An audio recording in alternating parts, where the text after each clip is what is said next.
Veni Creator Spiritus, mentes tuorum visita, imple superna gratia, que tu creasti pectora.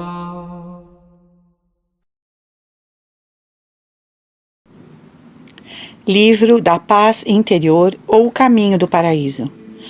Padre Lourenço Scupoli. Capítulo 1. Do governo do coração.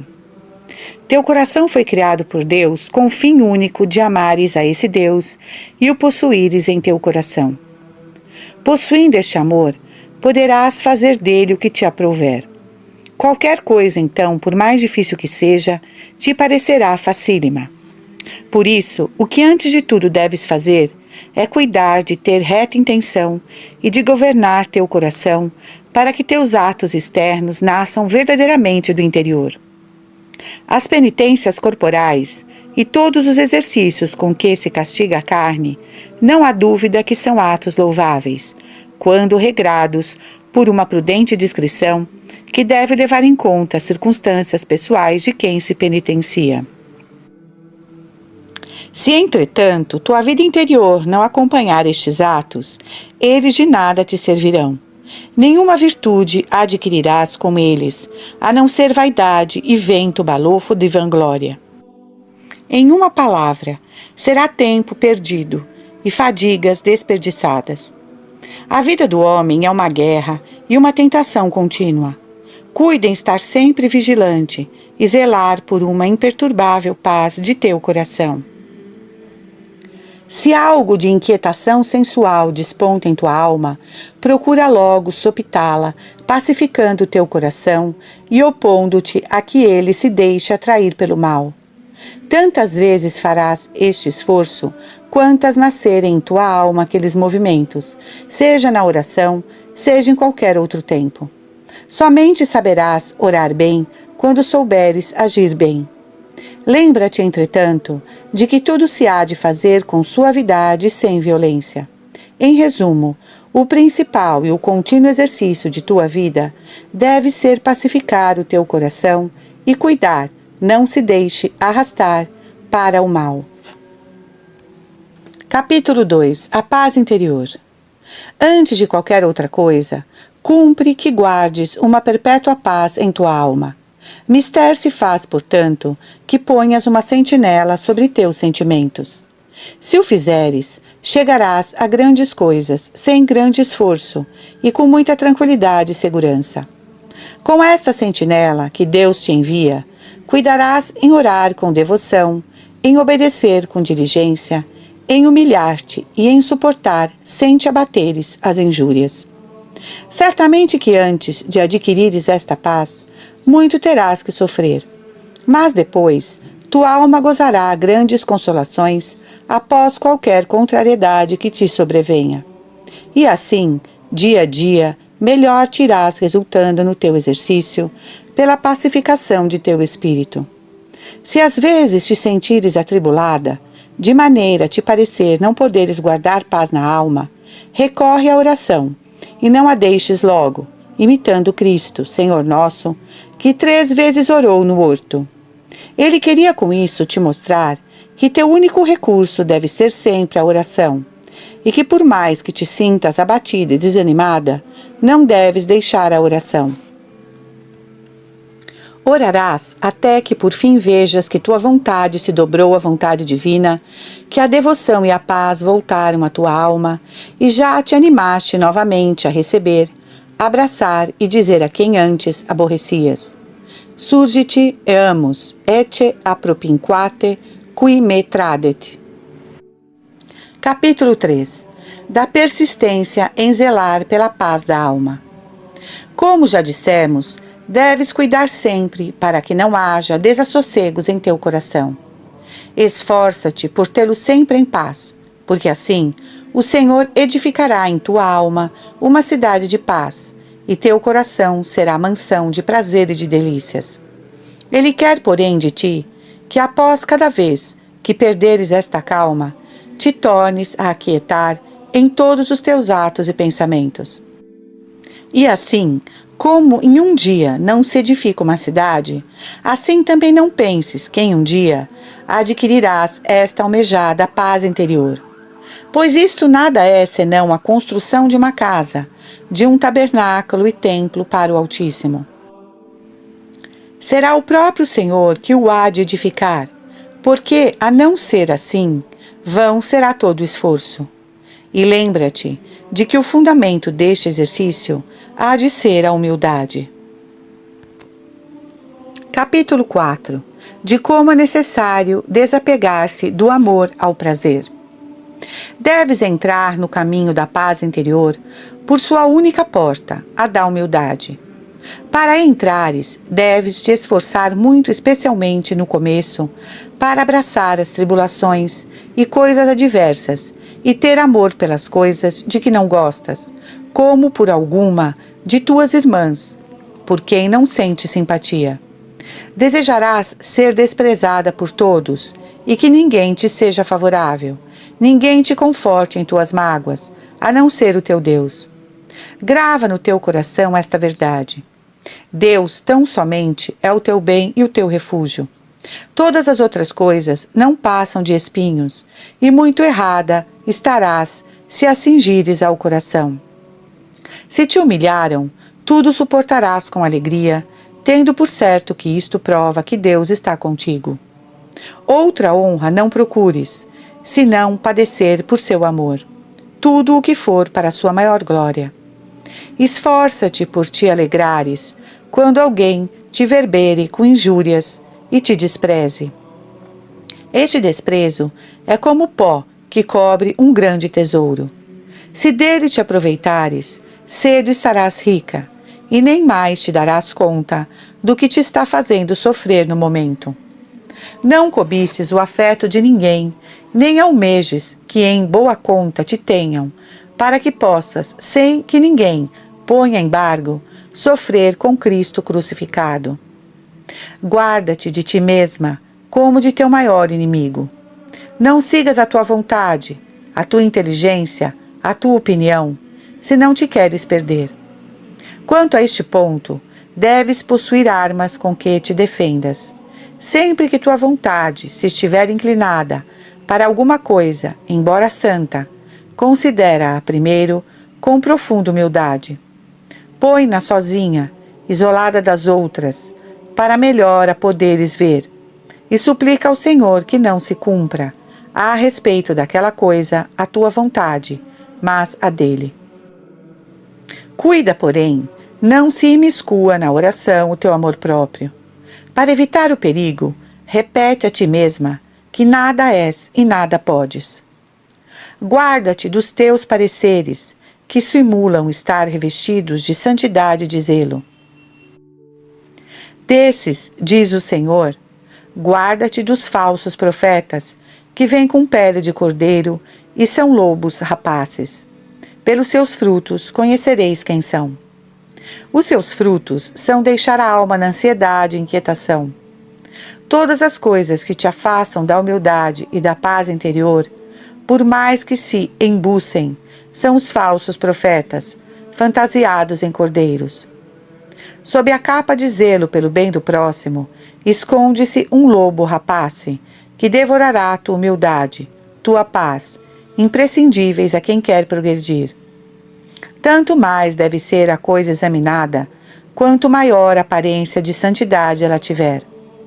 Naturalmente, tudo isso deve ser feito com grande calma. Se não atenderes a algo destes conselhos, não te perturbes. Humilha-te perante o Senhor, reconhece a tua fraqueza e esforça-te por ser mais fiel para o futuro. Deus permitiu que caísses, talvez, para humilhar tua soberba, tão escondida em ti que nem mesmo a conheces. Se alguma vez sentires que um espinho venenoso te punge acerbamente, não te incomodes com isto, mas tem grande cuidado em não deixar que o espinho entre em tua alma. Leva para longe o teu coração e dirige a tua vontade para um lugar de paz e calma. Conserva a tua alma sempre pura aos olhos de Deus. encontrá-lo-ás sempre no âmago de tua alma e no cerne de teu coração, se tiveres sempre reta intenção. Lembra-te de que tudo acontece com sua permissão, para que seja provada a tua virtude, a fim de que te tornes melhor e sejas digna da coroa de justiça que a divina misericórdia te preparou. Capítulo 5. Da necessidade do isolamento mental. É preciso que tenhas grande respeito à tua alma, pois o Pai dos Pais, o Senhor dos Senhores, a criou para seu santuário e sua habitação.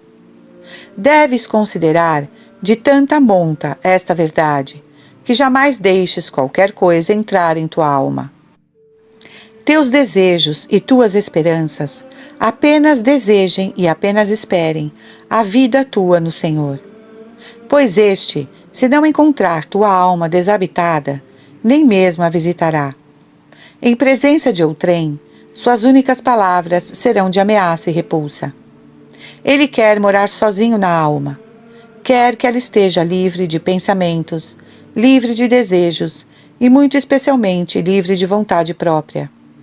Não deves, porém, decidir a teu bel talente as penitências que deves fazer, nem ao talente de tuas opiniões próprias, buscar ocasião de sofrer por amor de Deus. Segue os conselhos de teu Padre espiritual e de teus superiores. Eles te governam em lugar de Deus, e por isso, em suas ordens, fala à vontade divina. O que importa é que não sejas tu que faças o que queres, mas faça Deus o que Ele quer em ti. Cuida em desligar-te de tua vontade, isto é, em nada querer. E se alguma vez qualquer coisa quiseres, seja assim tua vontade, que não sendo possível fazer o que queres, mas justamente ao contrário, esta contrariedade não te faça sofrer. Antes, ao contrário, te sintas calma, como se nada de adverso se te houvera sucedido. Esta é a verdadeira liberdade, não estar ligado a nada.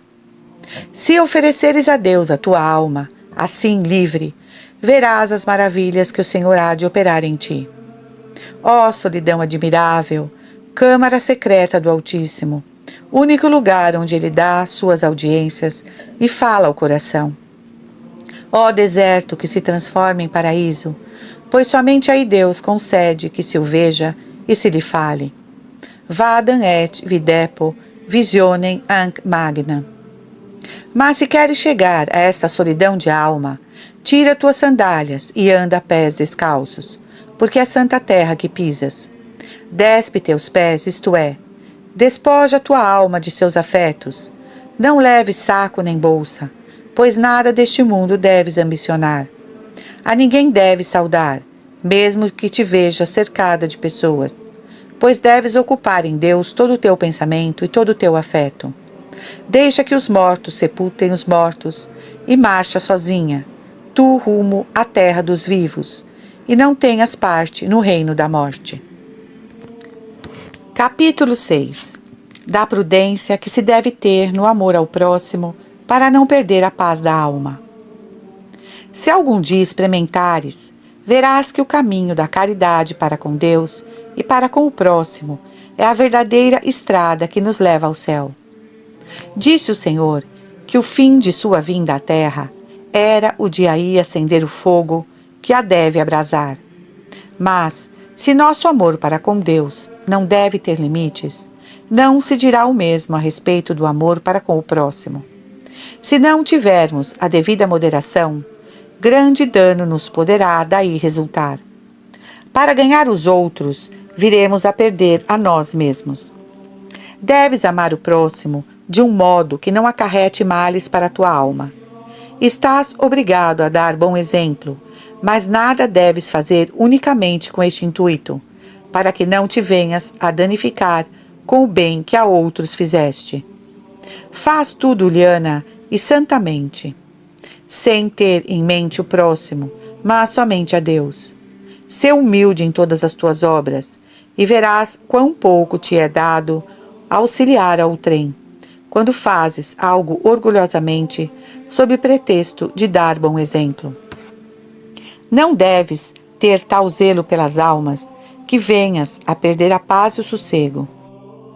Deves ter ardente sede de que todos conheçam a verdade que tu conheces e se inebriem deste vinho que Deus promete e dá de graça a todos.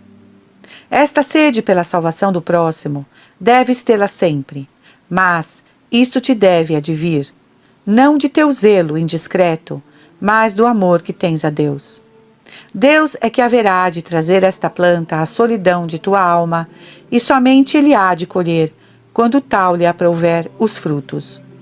De ti mesma nada deves semear, mas somente oferecer a Deus a terra de tua alma, livre de tudo, para que Ele aí semeie quando o quiser. E assim tua alma se encherá de frutos. Nunca te esqueças de que Deus quer a tua alma isolada, livre de tudo. Somente quando assim a vê, se dedigna de nela habitar. Deixa que Ele livremente te escolha. Não lhe estejas a pôr empeços com teu livre-arbítrio. Não penses em ti mesma, para não desagradares a Deus. E espera assim que as inspirações do Senhor te levem a agir. Esquece de tudo.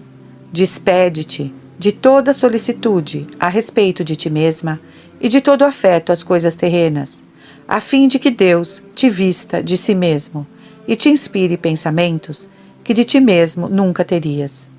Esquece-te quanto o podes de ti mesma e vive unicamente do amor de Deus. De tudo o que dissemos, guarda o seguinte pensamento: é preciso que com toda diligência, ou melhor, sem nenhuma diligência que te tire o sossego, te des a pacificar o teu zelo e fervor, regrando-os com a moderação, a fim de que Deus conserve em ti uma paz e uma tranquilidade perfeita, e tua alma não perca aquilo de que ela tem necessidade, distribuindo indiscretamente ao próximo. Silenciar assim é gritar com voz forte aos ouvidos de Deus. Ficar nesse ócio é o máximo dos negócios. O único negócio de te enriquecer que possas fazer com Deus. Esta inação necessária vem a ser, afinal de contas, a perfeita união da alma, desapegada de tudo com Deus. Deves, porém, conquistar esta paz sem te atribuires algum merecimento, e sei que penses ter feito alguma coisa de grande. É Deus que faz tudo, e de teu canto nada deves desejar, senão que Ele te humilhe.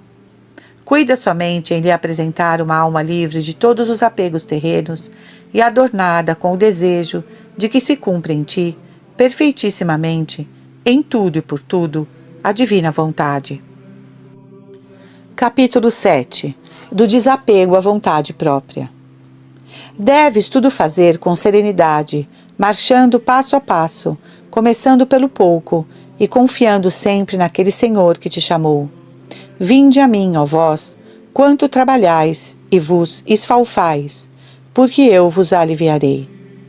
Todos vós que tendes sede, vinde a esta fonte viva. Deve seguir este chamado divino, esperando o impulso do Espírito Santo. Então, lançar-te-ás resolutamente, a olhos fechados, no mar da divina providência e da vontade divina. Rogarás que se cumpram em ti todos os desígnios divinos, sem que oponhas a mínima resistência, de modo a que os planos divinos te transportem ao porto da virtude e da salvação. Deves reiterar este ato 1000 vezes a cada dia. Após diligência, com quanta segurança te é possível, exterior e interior, aproxima-te com todas as potências de tua alma a quantas causas excitam em ti o amor divino e te levam a louvar, amar e desejar o Senhor. Estes atos, porém, é preciso que o faças sem violência de teu coração. Não aconteça que estes esforços indiscretos e inoportunos te cansem, te endureçam e venham a te tornar impossíveis os atos virtuosos. Toma sempre conselho dos experimentados e esforça-te por desejar muitas vezes meditar sobre as coisas santas e, se possível, dedicar-te à consideração da bondade divina e dos amorosos benefícios que te tem ela dispensado. Recebe então gratamente as doçuras que sua inestimável bondade derrama sobre tua alma. Abstente de procurar a força, verter lágrimas ou ter outras devoções sensíveis. Fica sossegada em tua solidão interior, esperando que se cumpra em ti a vontade de Deus. Se Ele te der o dom das lágrimas, elas te serão doces, sem que se faça mister teu esforço. Receberás, porém, este dom divino com calma, paz e humildade. A chave com que se abrem os segredos dos tesouros espirituais é o desprezo de si mesmo, em tudo e a todo tempo. Com esta chave, fecha-se também a porta do coração à aridez da mente, quando a temos por nossa culpa. Pois quando vem de Deus, esta aridez é um dos tesouros da alma. Teu deleite deve ser estar com Maria aos pés de Cristo e escutar o que te diz o Senhor. Cuida para que não te distraiam teus inimigos, dos quais és tu o maior. Lembra-te de que, quando pensas em Deus e nele repousas, o gozo de tua alma é muito maior do que se seguisses tua imaginação, pois Deus é infinito e se encontra todo em todas as coisas, e todas as coisas se encontram nele. Por experiência, saberás desta verdade, se buscares a Deus. Mas que o faças para o encontrar, e não para te encontrares a ti mesma. A delícia do Senhor é estar com os filhos dos homens, para nos fazer dignos dele, embora nenhuma necessidade ele tenha de nós. Nas tentações, não te apegues de tal modo aos pontos que não queiras meditar senão neles, mas detente no pensamento em que encontras paz e saboreia as delícias do Senhor, seja qual for o momento em que ele te quiser comunicar. Se por isso largas os planos feitos, não te des escrúpulo, porque o fim único destes exercícios é saborear o Senhor. Importa, porém, que não se alce este prazer ao único fim da oração, mas sim que se amem as obras do Senhor e o imitemos, no que o podemos, pois nunca nos devemos ater aos meios, mas que aos fins. Uma das coisas que muitas vezes impede o caminho da paz é a ansiedade. O espírito se atém a minúcias e não deixa que Deus o conduza pela estrada dos desígnios divinos, pois a alma persiste em querer enveredar por onde ela planejou ir, levando em conta apenas a sua vontade, sem que pesquise qual seja a do Senhor. Isto, porém, é procurar a Deus fugindo de Deus. É querer contentar a Deus, desprezando a vontade divina. Se verdadeiramente almejas chegar ao desejado fim, não tenhas nenhum outro intento e nenhum outro desejo, senão o de encontrar a Deus. E faz somente aquilo que Ele mostrou ser de sua vontade que o faças. Esquece todas as outras coisas e repousa em teu Senhor. Quando agradar ao Senhor, retirar-se de tua alma, deixando de se manifestar, por-te-ás então novamente a procurá-lo, continuando os teus exercícios, mas sempre com a mesma intenção de encontrar, na paz da alma, um meio para amar a Deus. Readquirindo a paz e alegria no Senhor, faz de novo aquilo que dissemos. Despreza tudo, e podes estar certa de estar cumprindo a vontade divina. É preciso considerar com todo cuidado este ponto, porque muitas pessoas espirituais perdem grande fruto de seus esforços e jamais conseguem ter perfeita paz na alma por persistirem demais em seus exercícios, parecendo-lhes que nada fazem se não chegam até o fim. Pensam que a isto se cifra a perfeição, fazem-se proprietários de sua vontade e vivem preocupados com ela, como quem trabalha por empreitada. E assim, não conseguem ter a verdadeira paz interior, onde está e repousa o Senhor nosso.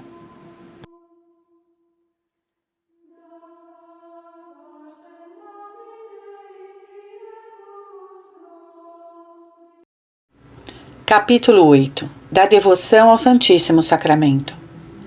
Esforça-te por ter uma fé sempre mais viva no Santíssimo Sacramento. Nunca admirarás suficientemente este incompreensível mistério.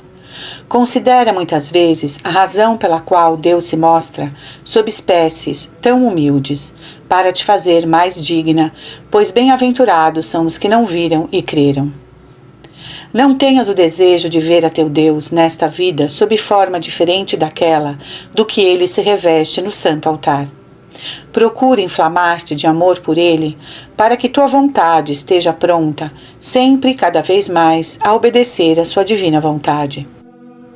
Quando orares ao Deus sacramentado e te ofereceres a ele, deves ter em tua alma a firme resolução de suportar, por seu amor, todas as dores e pesares que sofreres, todas as injúrias com que te cobrirem, todas as enfermidades que te sobrevierem, e a aridez na oração e fora da oração.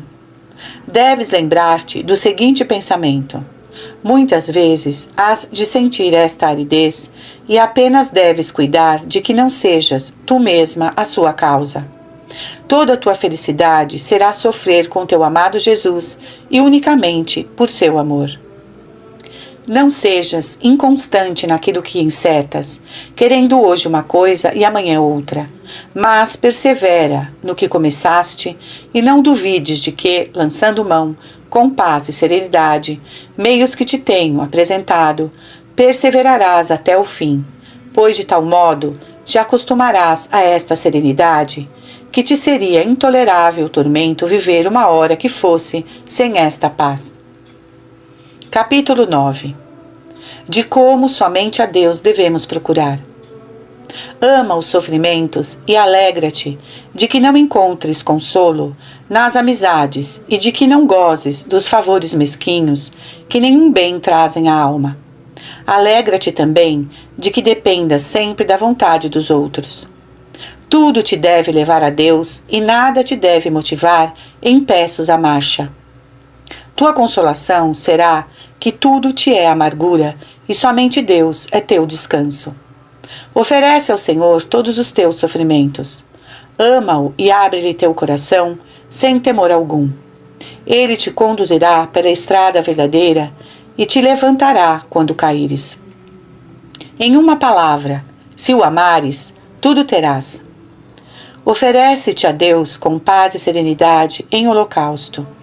E para melhor marchares por esta estrada, sem desânimo e sem ânsias, é bom que a cada passo disponhas a tua alma a conformar tua vontade à de Deus.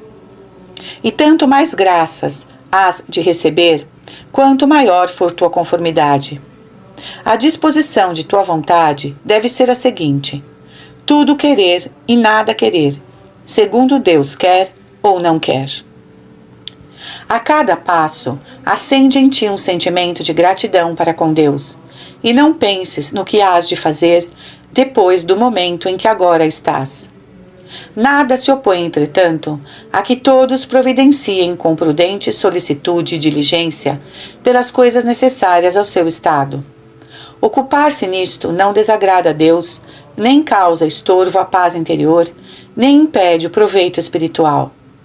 Em todas essas coisas, toma a firme resolução de que apenas fazeres aquilo que podes e deves. Olha com indiferença para tudo o que acontece fora de ti. Aquilo que sempre podes fazer é oferecer a Deus a tua vontade e procurar que nada desejes.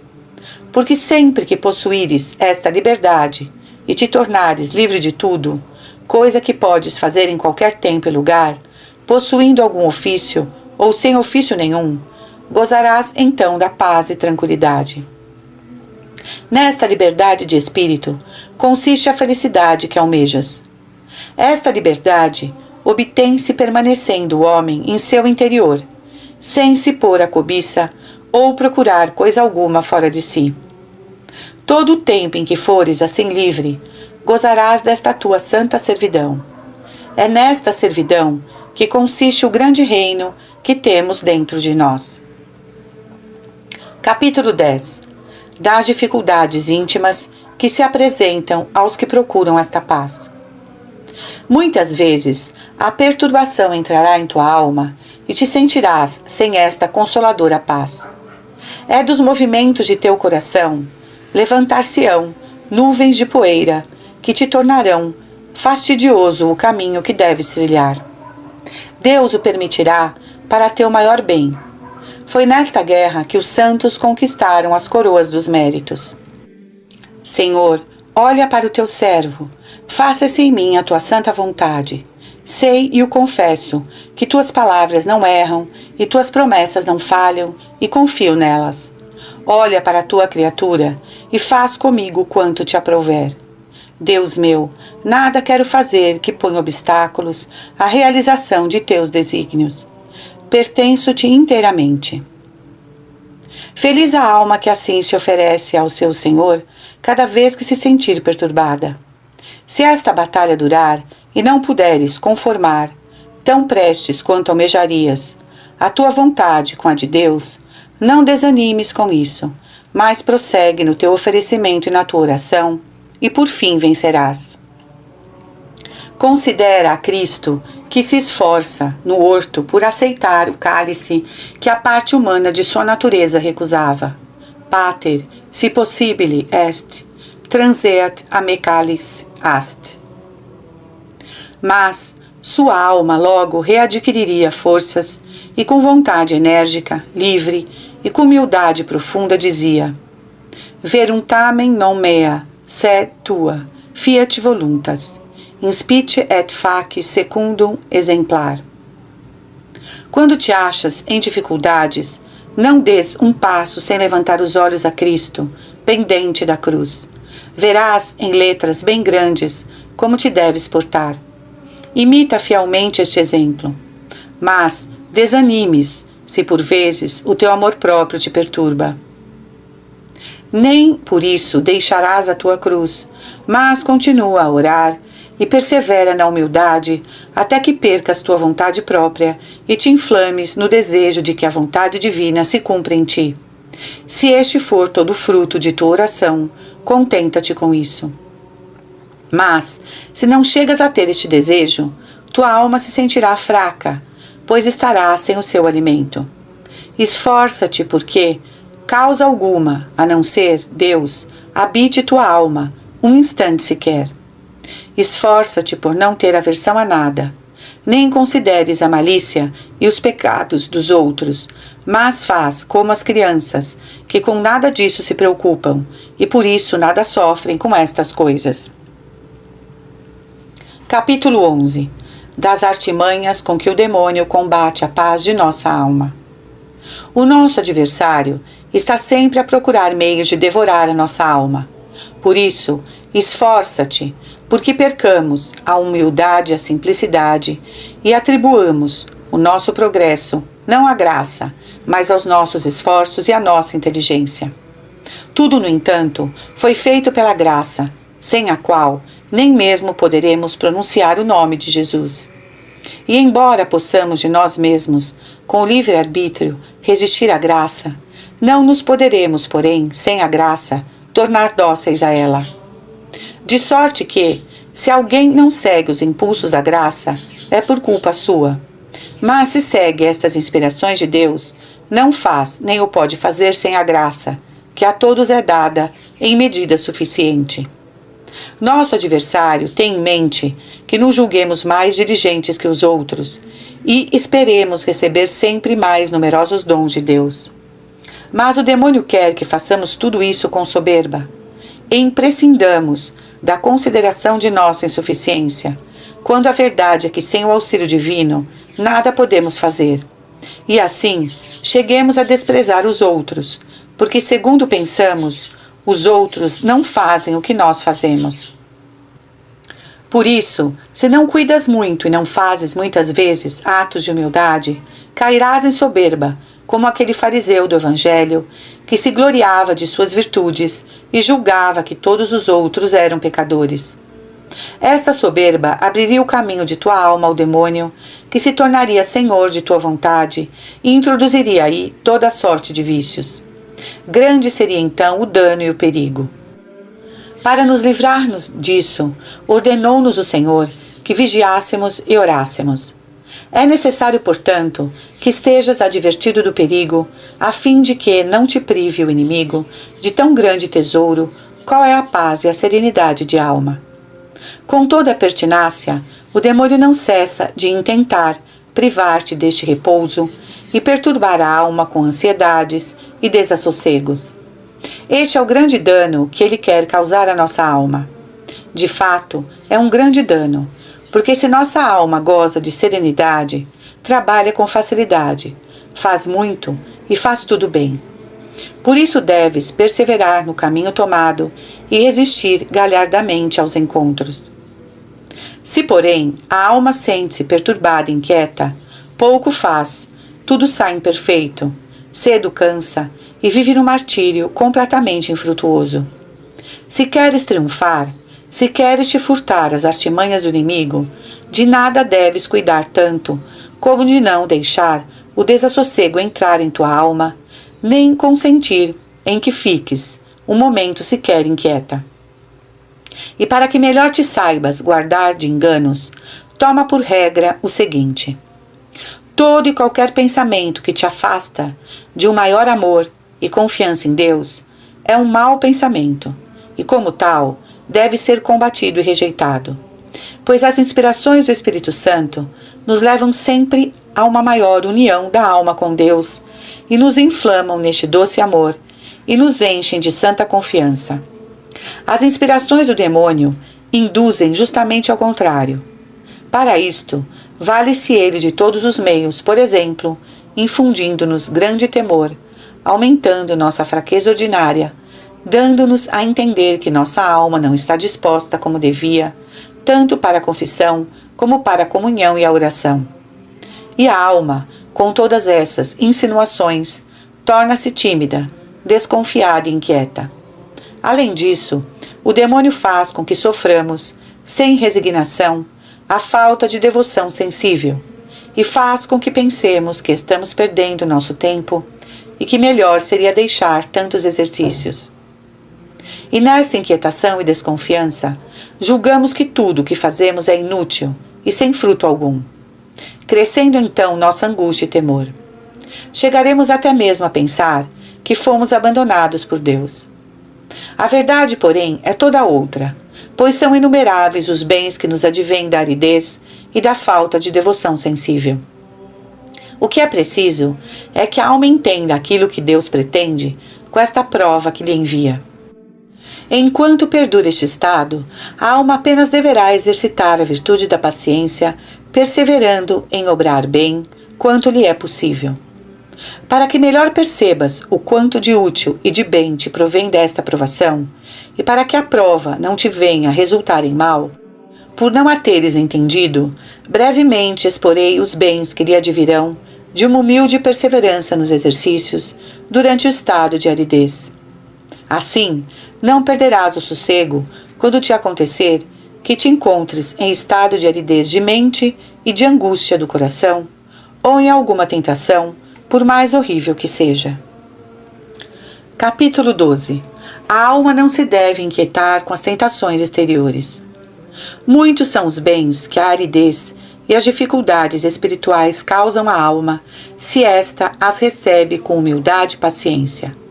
Se a alma entendesse esta verdade, certamente não se deixaria inquietar e afligir quando sobreviesse a prova, pois nunca a tomaria como um sinal de ódio de Deus contra sua alma, mas como testemunho de um grande e particular amor. Sabedora disto, a alma acataria a aridez espiritual como uma grande graça do céu. Muito bem se poderá notar a verdade deste pensamento, considerando que a aridez não ocorre senão àqueles que, mais do que os outros, porfiam por se entregarem inteiramente ao serviço de Deus e fugirem de quanto seja ocasião de pecado. Além disso, raramente lhes sobrevém a aridez no começo de sua conversão. Comumente ocorre-lhes quando já têm servido algum tempo ao Senhor e quando já tomaram a firme resolução de servi-lo sempre com maior perfeição e já meteram mãos à obra. Os pecadores e os que apenas se preocupam das coisas do mundo não se queixam destas tentações. Disto deduz-se claramente que a aridez espiritual é um manjar precioso que Deus oferece somente àqueles que Ele ama. E conquanto, ao nosso gosto, seja alimento insípido, muito lucramos com ele, embora disto não nos apercebamos naquele momento. Muito lucramos porque a alma se sente árida, sofre tentações terríveis, das quais apenas a lembrança a enche de horror, e com isso vem adquirir temor e ódio de si mesma e a humildade que Deus quer que ela tenha. Quem, entretanto, não sabe deste segredo, aborrece este estado, quer sempre sentir gosto e deleite na oração, e julga tempo perdido e fadiga sem proveito qualquer exercício que não estiver acompanhado deste gosto e deste deleite. Capítulo 13. As tentações nos são enviadas por Deus para nosso bem. Para entendermos que é Deus quem nos envia para nosso bem as tentações, devemos nos lembrar que o homem, devido à má inclinação de sua natureza corrompida, é soberbo, ambicioso e sempre se presume valer mais do que realmente vale. Esta estima é a tal ponto perigosa para o proveito espiritual que bastam leves resquícios desta presunção para que fiquemos impossibilitados de atingir a perfeição. Por isso Deus, com sua amorosa vigilância por cada um dos homens, e muito especialmente por aqueles que estão ao seu serviço, cuida de pôr a alma em estado que a salve do perigo, e quase que forçados, façamos justo conceito de nós mesmos. Assim Deus fez ao apóstolo São Pedro, permitindo que ele o negasse, a fim de que se conhecesse a si próprio e não confiasse em si. E ao apóstolo São Paulo, após o levar ao terceiro céu e patentear-lhe os segredos divinos, enviou-lhe duras tentações, a fim de que ele conhecesse sua fraqueza natural e se humilhasse, gloriando-se unicamente de suas enfermidades, e para que a grandeza das revelações que Deus lhe fizera não lhe abrisse caminho à presunção. De tudo isto, o próprio São Paulo dá testemunho.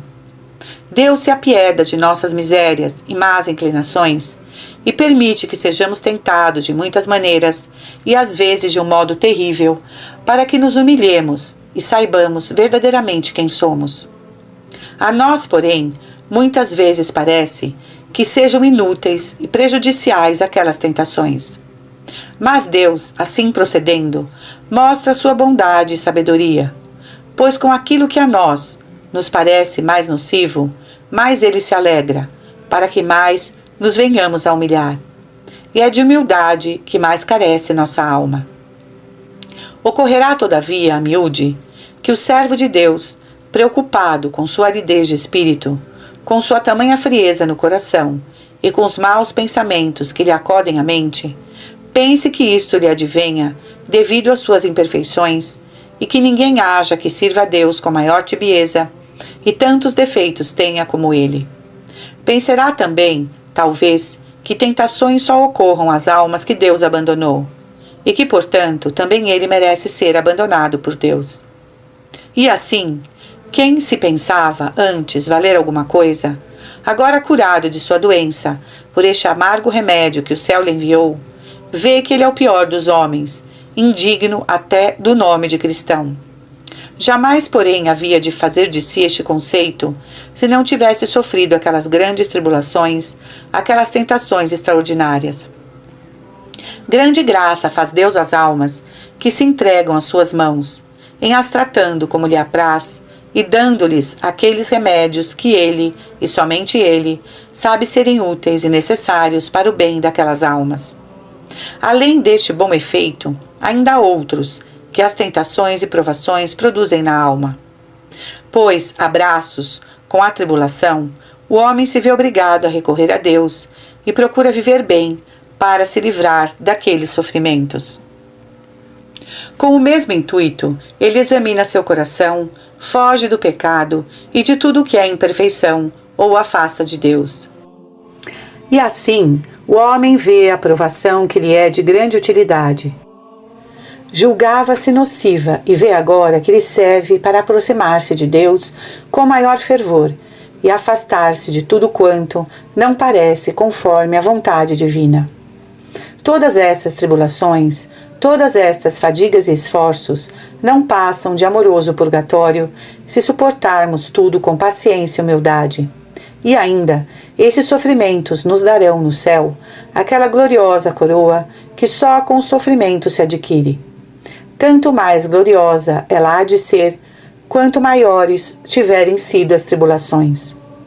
Como erramos, então, em nos afligirmos com essas provações?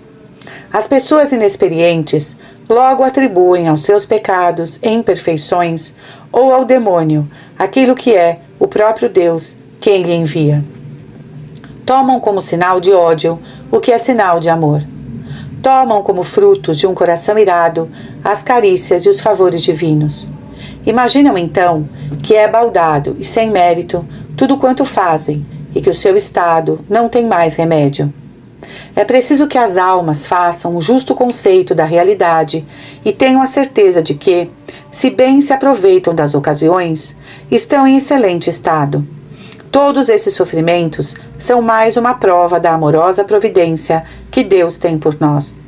Se as almas soubessem bem de tudo isso, não se inquietariam, nem perderiam a paz por se verem cercadas de tentações e imagens perversas, ou por se sentirem áridas e frias na oração e nos outros exercícios.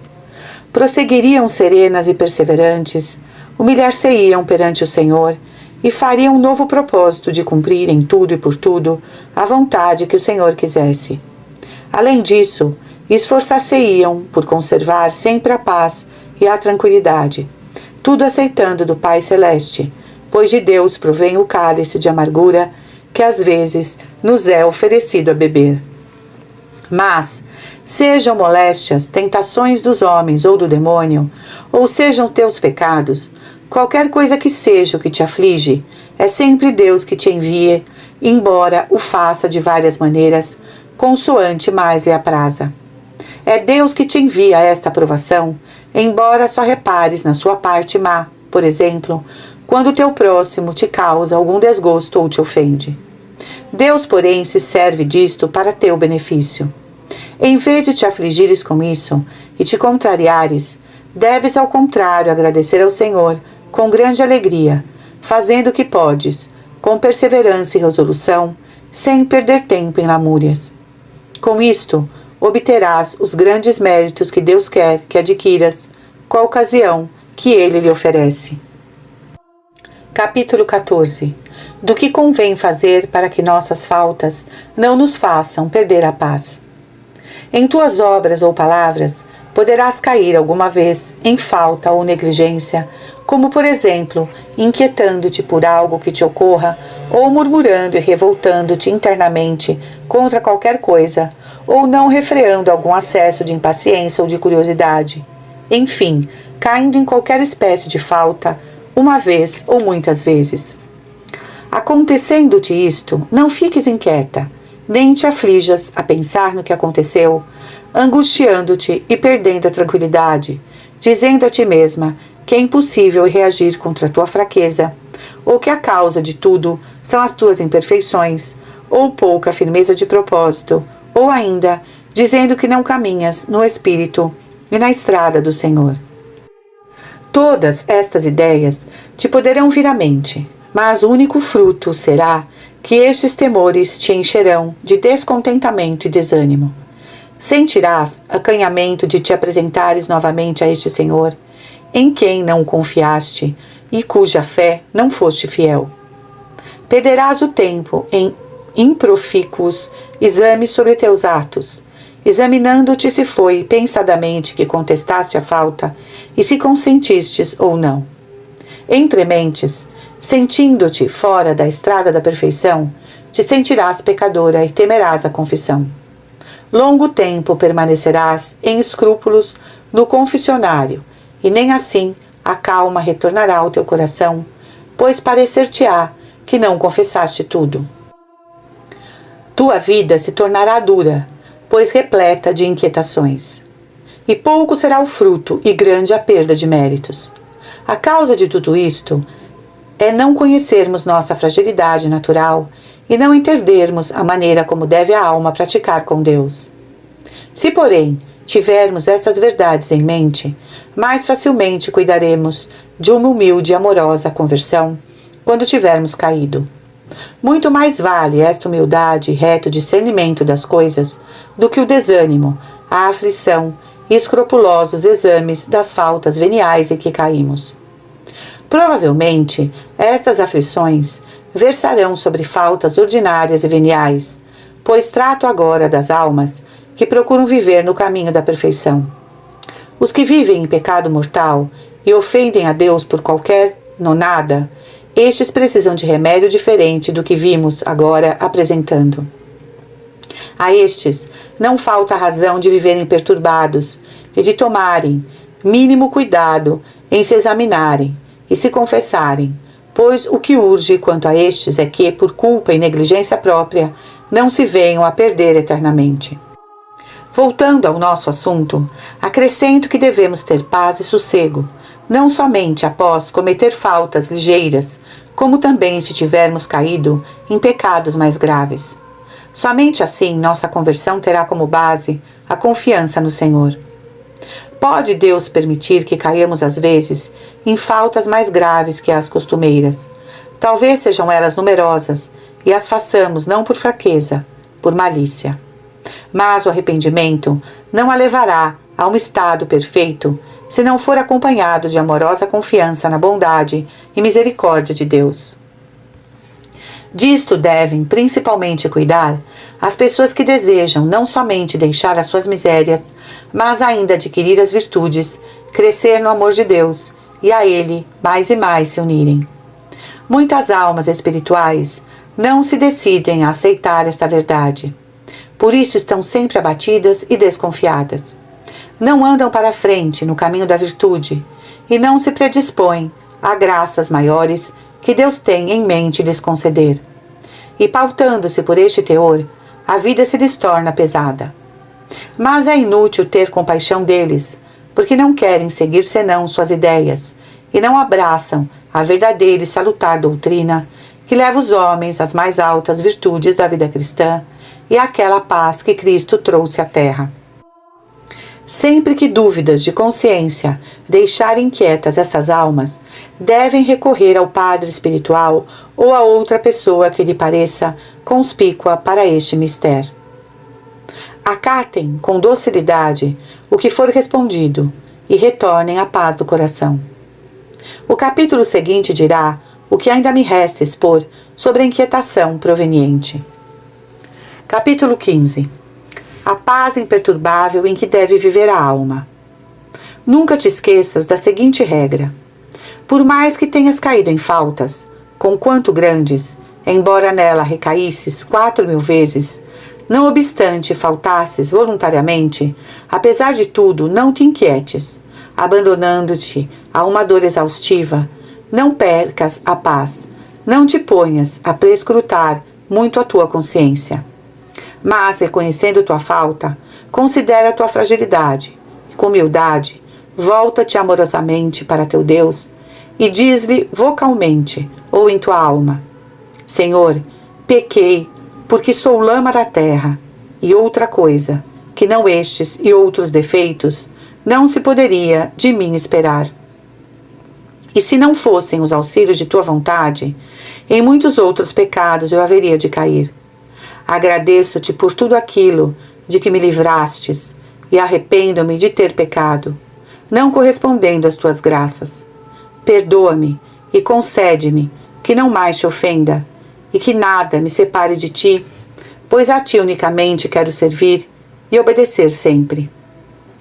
Fala assim e não percas tempo com inquietações, calculando se o Senhor te terá perdoado ou não. Prossegue com fé e tranquilidade em teus exercícios, como se em nenhum pecado tivesses caído. Agirás assim, não uma vez somente, mas 100 vezes se for preciso, e a todo momento, e sempre com a mesma confiança. Grandemente honras a bondade de Deus, procedendo desta maneira. Nunca te esqueças de que a bondade divina é infinita e sempre maior do que podes imaginar. E assim, não continuarás a abster aos progressos de tua alma. Marcharás sempre para a frente e não perderás mais tempo. vagando e sem fruto algum. Além disso, avaliando com justeza a tua miséria, curvando-te perante Deus e reconhecendo, amando e exaltando a tua misericórdia, ficarás perdoado de teus pecados e de tuas faltas. Verás então que, com o auxílio divino, voltarás, após a queda, a um lugar mais alto do que aquele em que estavas antes de ter caído. Muito deviam pensar nisto as almas inquietas e ansiosas. Veriam quanta é a sua cegueira, pois perdem, com grande dano, muito tempo que deveriam dedicar à vida espiritual. Deve-se levar em muita conta esta verdade, pois ela é uma das chaves que a alma possui para abrir o cofre dos tesouros espirituais e para muito breve enriquecer-se.